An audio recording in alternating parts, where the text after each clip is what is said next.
Voltamos e agora a gente vai falar sobre as fases do desenvolvimento, tá? Como eu fiz no começo das aulas anteriores, lá na primeira aula, aqui também eu quero fazer uma introduçãozinha. Vejam, o desenvolvimento cognitivo, então, como nós vimos, ele decorre de um processo de equilibrações sucessivas, não é? E esse processo está estruturado em etapas. Etapas ou fases ou períodos ou estágios. Quais são eles? Então, vamos lá para as etapas ou fases ou períodos ou estágios. Período, etapa, fase, papapá, sensório, motor.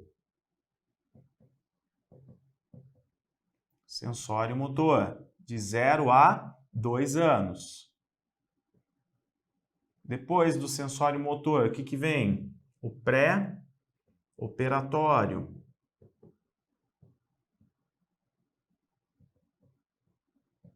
Pré-operatório, 2 a 7 anos. Depois, operatório concreto. Já um outro estágio de desenvolvimento. A criança vai apresentar outras possibilidades. Mais ou menos 7 a 11 anos, 7 a 12 anos. Depois, operatório formal. Aí é de 12 anos, 11 anos em diante, 12 anos em diante. Ok? Um ponto muito importante, gente, um ponto muito importante. Isso aqui não corresponde exatamente à idade da criança, tá? Então, esse desenvolvimento aqui, por exemplo, o desenvolvimento que a criança vai apresentar em cada etapa não corresponde exatamente ao desenvolvimento cronológico da criança, à idade da criança. Então, por exemplo, tem crianças que podem ter um ritmo de desenvolvimento mais acelerado. Então, tem crianças, por exemplo, que podem, né, aqui o pré-operatório de 2 a 6 anos e com 6 anos entrar já apresentar um desenvolvimento correspondente à fase operatória concreta. Isso é possível. Por quê? Isso depende de estímulos, depende de ritmo de aprendizagem das crianças, depende do ambiente sociocultural onde ela está e tudo mais. Por isso que aqui eu coloquei, ó. Então, os sujeitos, no caso, principalmente as crianças, elas vão apresentar diferentes ritmos de aprendizagem. Cada etapa que nós vimos aqui define um momento do desenvolvimento, né? Então, mas como nós vimos, esses períodos, essas etapas nem sempre vão corresponder, então, à idade da criança, à idade cronológica dela, justamente por isso. Agora, todas as crianças vão passar por esses períodos. O que o Piaget vai dizer, mais cedo ou mais tarde, todas as crianças vão passar por esses períodos. Por isso que quando a gente está estudando ali, quando você estuda, por exemplo, psicologia da educação, e você estuda, de repente, ali Piaget, Vygotsky, de repente você estuda também a psicanálise, né, autores da psicanálise, etc. Como que a gente identifica a criança de Piaget? Como uma criança universal. Por quê? Porque para Piaget, todas as crianças, independentemente de onde ela estiver, todas elas vão passar por essas etapas mais cedo ou mais tarde. Então a criança de Piaget é a criança universalizada. É aquela criança assim, se tem 4 anos, ela tem que apresentar já, por exemplo, um certo desenvolvimento. Então a criança que está com 4 anos tem que apresentar isso e aquilo, que corresponde, por exemplo, a essa fase aqui pré-operatória. De repente ela desenvolve algumas capacidades mais cedo ou mais tarde, mas ela tem que apresentar essas capacidades dentro dessa fase. E essa criança é vista como a criança universal, o que vai ser contestado, por exemplo, pela psicanálise. Tá? Bom, então aqui, ó, o desenvolvimento do sujeito depende do quê? De condições de desenvolvimento biológico, tá? Inclusive questão de saúde, né? Meio sociocultural e familiar, que seja estimulador, E, obviamente, de interações e vivências, que são bases para o desenvolvimento intelectual, racional, moral, linguístico, poderia colocar aí afetivo. Então, quando a gente fala de interações, vivências e meio sociocultural, é a criança que tem acesso, que tem contato com pessoas, né, que vai para a escola, jogos, com objetos diferentes, com brincadeiras. E aí, quando a gente estuda, por exemplo, temas de educação infantil, temas de educação especial, quando a gente estuda livros de autores específicos, nós vamos ver tudo isso. Né? A gente vai ver como que, vamos falar de jogo. Então, eu estou estudando lá, por exemplo, a Chizuko Kishimoto, e ela vai trazer muito o Piaget para a discussão. Então, os tipos de brincadeiras, de interações, toda a teoria de Piaget, ela traz ali para o âmbito das brincadeiras, né, para fundamentar como que a criança se desenvolve a partir das brincadeiras de acordo com o Piaget. Então, a gente vai estudar, por exemplo, quando a gente fala de Emília Ferreira, alfabetização, quando a gente fala de ensino da matemática, né, com Constance Camille. Então, todos esses autores que são estudiosos de Piaget vão trazer os estudos de Piaget, ou com base nos estudos de Piaget, vão abordar um tema específico, né, para falar do desenvolvimento da criança. Então, é isso aí. Interação social nós já vimos, né, e a interação com o mundo físico também é uma condição para que a criança possa evoluir. Aqui, gente. Então, começando do começo, né? Primeiro estágio, estágio sensório-motor de 0 a 2 anos. Estágio sensório-motor. Aqui nós podemos dizer que é o começo da vida mental da criança. Eu não sei se eu vou ficar fazendo muitas anotações aqui, porque tem bastante coisa, né? Mas eu vou trazer aqui, então, ó, estágio sensório-motor. Tá? Vou trazer essas anotações, porque depois nas outras aulas a gente vai falando dos outros, mas aqui o estágio sensório-motor, a gente pode dizer que nesse estágio tem o início, então, vou colocando as informações aqui, nem todas, início da vida mental da criança. E é um estágio já muito importante, tá? Na vida mental, será que tem mais? Não, não tem mais espaço lá, então vem até aqui. Então, início da vida mental da criança. É talvez o que a gente mais tem informações para ver é esse estágio, ele é muito importante. Início da vida mental. Você coloca aí canetinhas, coloridinho, um monte de coisa. Então é um período que se inicia com o nascimento, tá? Período que se inicia com o nascimento. Depois, o começo da vida mental do recém-nascido, ele apresenta o quê? Reflexos sensório-motores hereditários e instintivos. Então, nesse começo, a criança já nasce com uma capacidade. É óbvio que a criança nasce com capacidades inatas já. Algumas capacidades inatas de sobrevivência, alguns mecanismos.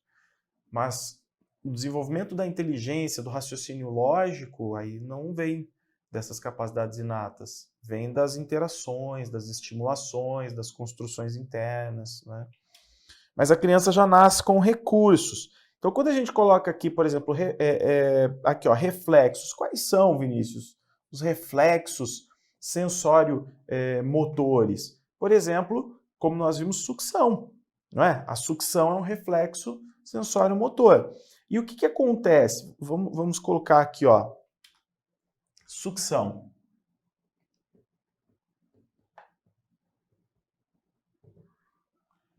Na verdade, nós até falamos, né? O que acontece com esses reflexos, enfim.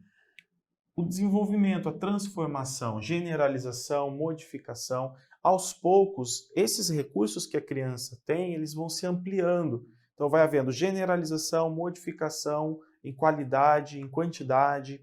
Né? A criança vai desenvolver, por exemplo, no caso dos reflexos, ela vai tornar esses reflexos aqui mais, com o tempo, mais complexos. Vou colocar aqui, assim, tá?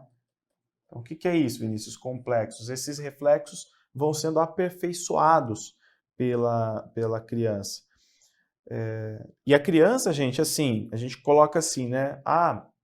Início da vida mental da criança. Ela já é um sujeito ativo aqui. Já no início da vida mental, a criança já é sujeito ativo.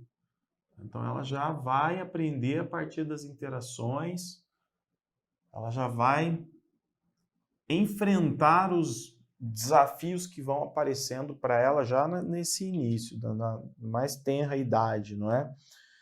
Bom, um ponto importante aqui, gente, é o seguinte, esses reflexos, que é uma outra coisa, eu vou colocar um pouquinho no quadro, um pouquinho aqui para a gente ir variando, uma coisa que é muito importante é que a criança, como nós estamos vendo, ela vai tornando, né, fazendo com que esses reflexos, essas ações dela, se tornem mais complexas.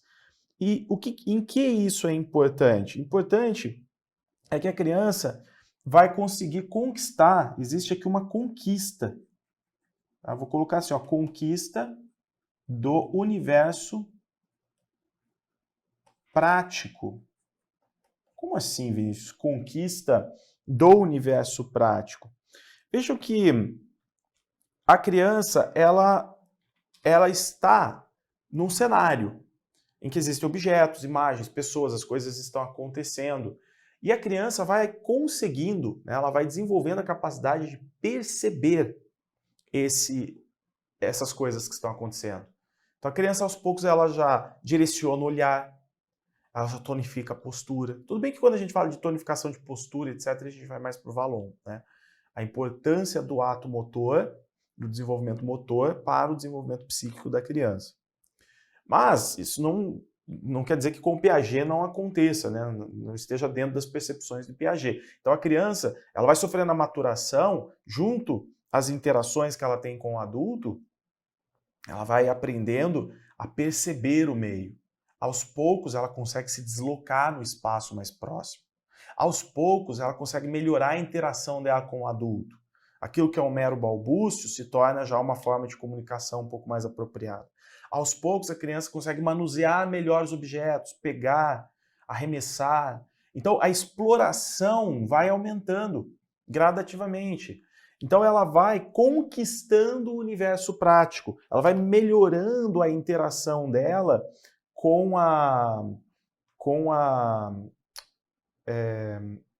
aquilo que está ao redor, que é chamado então de universo prático. O universo prático é o universo que cerca a criança. E o que ela está desenvolvendo basicamente aí? Percepção e movimentos. E o Piaget, então, entende que esse desenvolvimento de percepção e movimentos tem a ver, então, com o desenvolvimento de esquema de ação, né? A criança está desenvolvendo esquemas de ação, e já no período sensório-motor, a criança desenvolve o que, então? Inteligência prática. Inteligência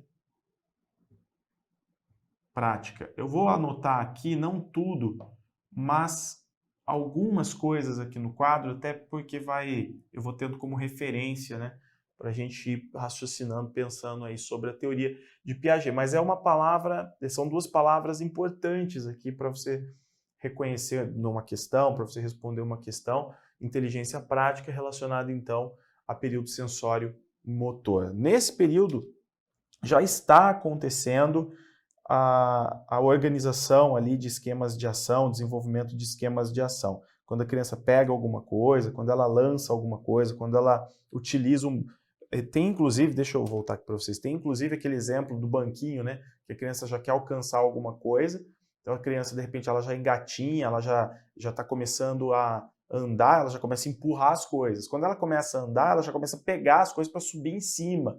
Então, a criança vai utilizando o que está ao redor dela como instrumentos para outras ações. Então, trata-se de desenvolvimento de novos esquemas de ação, inteligência prática, tudo isso no período sensório-motor. Beleza. O ponto 3, gente, dando sequência ao que eu estou falando, nesse estágio ocorre a organização psicológica básica em todos os aspectos, tá? No aspecto perceptivo, motor, intelectual, afetivo e social. Então, nós estamos falando de organização psicológica básica. Então, 3 palavrinhas bem importantes aí também para você responder suas questões. 4. No início dessa fase, o bebê traz tudo para si. Então, aqui é o comportamento. Piaget vai descrever o comportamento da criança dentro dessa fase ou período. No início dessa fase, o bebê traz tudo para si. Pega e manipula tudo que vê, ou seja, seus movimentos são sempre no sentido de trazer os objetos em direção ao seu corpo, para explorá-los ou simplesmente, com muita frequência, levá-los à boca em uma assimilação sensório-motora. Ao longo do tempo, mais próximo dos 2 anos de idade, quando se iniciam a linguagem e o pensamento, o bebê vai se apropriando pouco a pouco do mundo exterior. Olha que interessante, ele começa primeiro trazendo tudo para si, né? Por exemplo, trazendo para a boca, para próximo do corpo. E isso já implica um processo de assimilação sensório-motora. Então, o que é a assimilação? O que é o processo de assimilação? É, na verdade, uma ação externa. Não é? A criança, quando ela traz alguma coisa para si e utiliza a boca, ela está utilizando a boca, aquele contato, para experimentar o objeto. Para experimentar o objeto. Interessante isso, né? Então, veja, nós estamos falando de assimilação já no primeiro período, no período sensório-motor, para desenvolvimento de inteligência prática. Ao longo do tempo, mais próximo dos 2 anos de idade, quando se iniciam a linguagem e o pensamento, o bebê vai se apropriando pouco a pouco do mundo exterior, físico e social que o cerca. Por exemplo, com linguagem e pensamento, a criança já consegue agora compreender as coisas a partir de representação. Lembra que nós vimos aquela tabelinha de quais são os esquemas de ação da criança nas fases? Então, nós vimos nas aulas anteriores, não é? Então, quando surgem esses sistemas simbólicos aí, por exemplo, a linguagem, a capacidade de associar linguagem e pensamento, correlacionar os dois, né? O que é muito estudado pelo Vygotsky, enfim, a criança desenvolve outras capacidades, outros esquemas de ação, que são esquemas mais complexos, tá? Mais complexos. Bem, o que mais, gente, que nós precisamos ver aqui? A criança, gente, outra coisa que você pode colocar é que próximo dos 2 anos, então, com linguagem, com pensamento e tal, a criança ela desenvolve uma capacidade que é de explorar melhor, em outras palavras. Eu gosto assim de outras palavras porque pode cair de diversas formas para você essas coisas na prova, né? Mas a criança vai desenvolvendo formas de compreender o mundo externo. É isso que está acontecendo, né? Então ela está desenvolvendo ali capacidades para compreender o que acontece no mundo externo, no mundo exterior. O que mais? Subestágios, tá? Então, subestágios. Um outro ponto, gente. O que está acontecendo a cada conquista da criança? Ela está rumo à autonomia, tá bom? Então, essa criança que está pegando, que está trazendo para si, que depois está se relacionando melhor com o ambiente, que vai passar por uma fase pré-operatória, onde vai aparecer, por exemplo, a capacidade de representação. Isso é importante. Eu escrevi aqui representação, mas essa capacidade vai aparecer mais lá nos outros estágios, por exemplo, né? Ela começa mais primitiva, vai se desenvolvendo também a capacidade de representar, mas ela não é típica do sensório motor, não é típica desse período. Ela vai se desenvolver, a linguagem e o pensamento vão ser importantes para esse desenvolvimento. Fecha parênteses. Agora, a criança, cada conquista dessa leva ela para a sua autonomia. Ela está desenvolvendo aos poucos a sua autonomia, não é? Então aqui, gente, tem os subestágios. Subestágios. Primeiro, do nascimento até 1 mês de vida, os reflexos inatos vão sendo controlados e coordenados. Tá? Então, do nascimento até 1 mês de vida, 1 mês de vida. Porém, não acrescentam nada de novo ao desenvolvimento. Então, esses reflexos inatos, eles são importantes por quê? Porque é a forma que a criança tem de se conectar ao meio social. É a única forma que ela tem. Por exemplo, quando a gente fala assim, um ponto interessante, né? Não acrescentam nada de novo ao desenvolvimento. Em outras palavras, diante de tudo que nós vimos, o que significa isso? Se não acrescenta nada de novo ao desenvolvimento nesse período, quer dizer que a criança não sofre reestruturações, modificações. Quer dizer que ela sofre, em outras palavras, pouca acomodação, tá? Sofre pouca acomodação. Escrevam aí, coloquem aí. Sofre pouca acomodação, ok? E esses reflexos refletem o quê? A herança genética. Então, do nascimento ao mês de vida, a criança é muito dependente dessa herança genética e é um período em que ela sofre pouca acomodação. Basicamente não tem assim reestruturação de esquemas, modificação de esquemas, complementação de esquemas. E aí vai para um outro subestágio do período sensório-motor. Segundo subestágio, de 1 mês a 4 meses e meio, mais ou menos. Então, a criança, depois de executar por acaso uma ação que provoca uma satisfação, passa a repetir essa mesma ação. Tá? Óbvio, repetidas vezes. O que é chamado de reação circular. Olha lá para a sua prova. Reação circular. Ok? Então, a criança fez alguma coisa e percebeu que aquilo trouxe satisfação para ela. Opa! Gente, quem tem filho sabe. Você vai ao pediatra e você fala assim, viu? Eu faço isso ou não faço? Dou isso ou não dou? Aí o pediatra fala assim, cuidado, porque a criança, quando ela gosta de alguma coisa, ela quer o tempo todo. Então, se, por exemplo, a criança começa a chorar à noite e você toda hora levanta, não no primeiro, segundo mês, talvez lá no quarto mês, toda hora você levanta para dar mamar, por que ela está chorando muitas vezes? Não é nem de fome, ela quer a mãe, ela quer a presença da mãe. Se você ficar atendendo o choro, ela vai chorar muitas vezes, isso vai fazer parte do comportamento dela, acordar várias vezes à noite.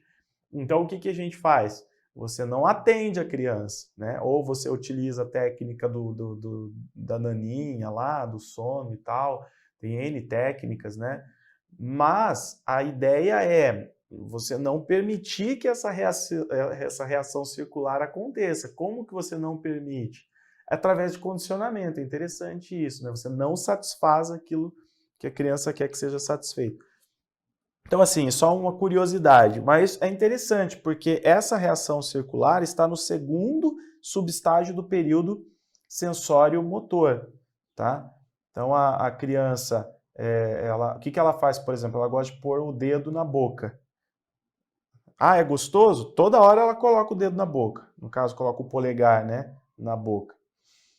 Ainda, é nessa etapa que os bebês começam a atentar para os sons, demonstrando capacidade de coordenar diferentes tipos de informações sensoriais, como visão e audição, e a coordenar seu universo visual com o tátil. Tá? Então, coordenação visual. Ó.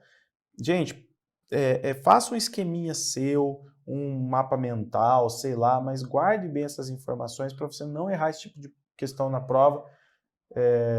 Porque a informação está aí, não é? Então, esse subestágio aí, o segundo, é momento do quê? De coordenação de informações visuais e motoras. A criança, por exemplo, quando ela estende a mão, por exemplo, para pegar um objeto, ela já está meio que começando a coordenar essa noção de distância. Né? Então, ela já começa a saber que se ela estender a mão, ela consegue pegar as coisas. E ela vai melhorando essa coordenação. Faz parte disso. Outra coisa, gente. Terceiro, 4 a 8 meses. É durante esse período que as reações circulares do bebê passam a ser secundárias. Ou seja, essa reação circular que começa no segundo subestágio, no terceiro passa a ser secundária. O foco da ação é externo ao bebê, tá? Ou seja, o foco da ação é externo ao bebê, como quando a criança descobre um brinquedo e o utiliza para brincar. Então, a criança aqui, ela já está o quê? Ela já está direcionando, você pode colocar aí a atenção dela, para o mundo externo, para o mundo externo. Então, a reação circular primária, ela se torna agora secundária. Na verdade, é isso. A reação circular primária agora vai se tornar secundária. E a criança, por exemplo, em vez de colocar o dedo aqui e ficar, que gostoso, o que ela vai fazer? Ela vai começar agora a se direcionar para o mundo externo. Então, o tempo todo aparece um objeto externo, ela quer ir pegar, ela quer se movimentar, ela quer ter acesso àquilo que cerca, aqueles objetos, a tudo que está cercando ela, tudo bem? Então, existe essa mudança aí de reações circulares primárias para as secundárias, ok?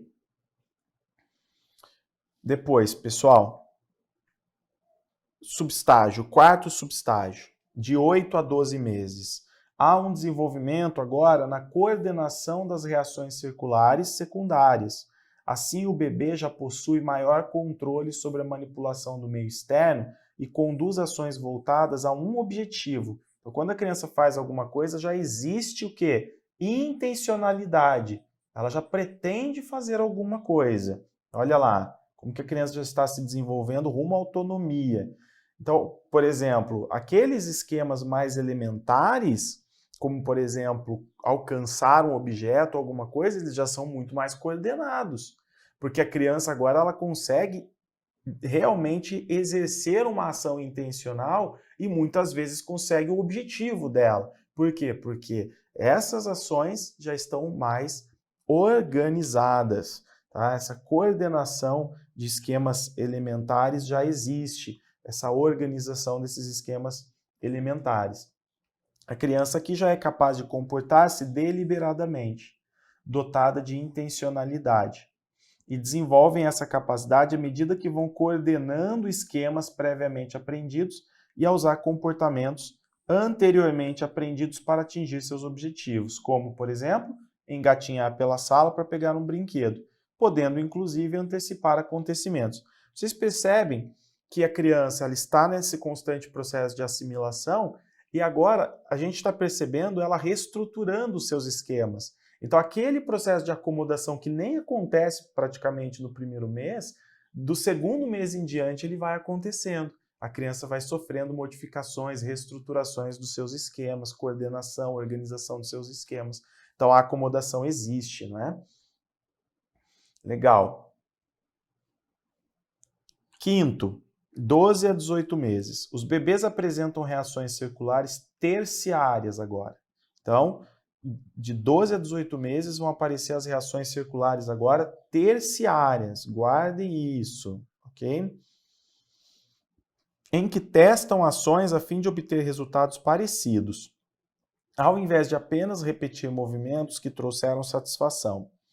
Nesse período, há o início do desenvolvimento do pensamento simbólico, em que a criança realiza imagens mentais, ou seja, a capacidade de representar simbolicamente uma realidade mentalmente. Então, inicia aqui a capacidade de representação, né? Então, ela representa simbolicamente uma realidade mental, uma realidade mental. Então, assim, nas reações circulares secundárias que nós vimos, será que eu tenho espaço? Tenho. Vou colocar aqui, ó, reações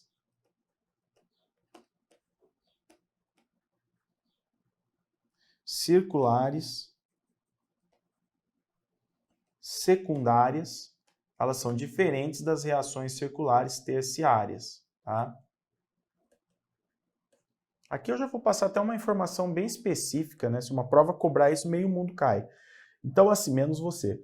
Então, assim, ó, no caso das reações circulares secundárias, elas envolvem que tipo de esquemas? Vamos colocar, envolvem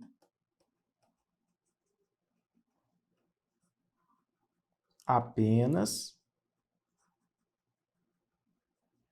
esquemas que já foram adquiridos, tá? Vou colocar assim, anteriormente adquiridos. Apenas esses esquemas. Agora, quando a gente fala das terciárias é diferente. Então aqui, ó, a criança já adquiriu um esquema e ela simplesmente repete aquele esquema. No caso da terciária, não. A criança tenta fazer as coisas e muitas vezes ela erra e muitas vezes ela fica brava por errar. Então é um outro caráter. Aqui, ó, tem caráter de tentativa e erro. Ok? Lembrando que o Piaget dá bastante atenção para o erro das crianças, né? Por que a criança age como age? A criança já... Aqui a gente começa a perceber bem a lógica infantil, né? Que condiciona, que direciona a ação da criança, enfim. Bom, sexto subestágio e último, 18 a 24 meses, há o domínio da permanência do objeto. Agora existe o domínio da permanência do objeto, ou seja, a representação dos objetos ausentes e de seus deslocamentos. a representação, ou seja, a capacidade de representar mentalmente objetos e ações na memória, principalmente através de símbolos, incluindo os numerais, significa dizer que os bebês conseguem representar o mundo para si mesmos, envolvendo-se, portanto, em ações mentais reais. Então, é a capacidade que a criança tem agora de manipular símbolos. Tá? E é isso que amplia o quê? A sua percepção, é isso que amplia a sua capacidade de experienciar as coisas. Então, a criança agora, ela não está mais presa àquelas experiências imediatas. A bola, por exemplo, a criança pode se lembrar da bola e querer a bola. A princípio, a criança queria a bola porque ela via. Ah, viu a bola, quer a bola. Agora não. Agora a criança pode, de repente, querer alguma coisa que não está diante dela. Ela pode olhar para um objeto e se lembrar de outro. Ela pode se lembrar de um objeto que está na memória, né? Então a criança já tem uma condição de experienciar aquilo que não está imediatamente ali presente para ela. E um ponto importante é que nós estamos, então, numa transição agora para o estágio pré-operatório. Tá? Então, a gente tem aí essa transição nesse momento. Eu vou colocar aqui sexto subestágio, porque por ser essa transição para o estágio pré-operacional, né? Então, vamos colocar aqui assim, ó. As crianças não estão mais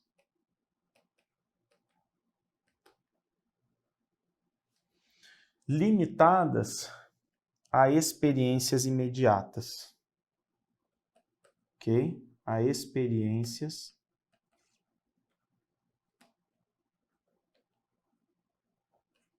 imediatas, tá aí. Isso aqui é um ponto bem importante. E agora a gente vai, esse subestágio é o subestágio de transição para o estágio pré-operacional, e agora a gente vai analisar o estágio pré-operacional ou pré-operatório, ok? Vou fazer uma pausa e já volto.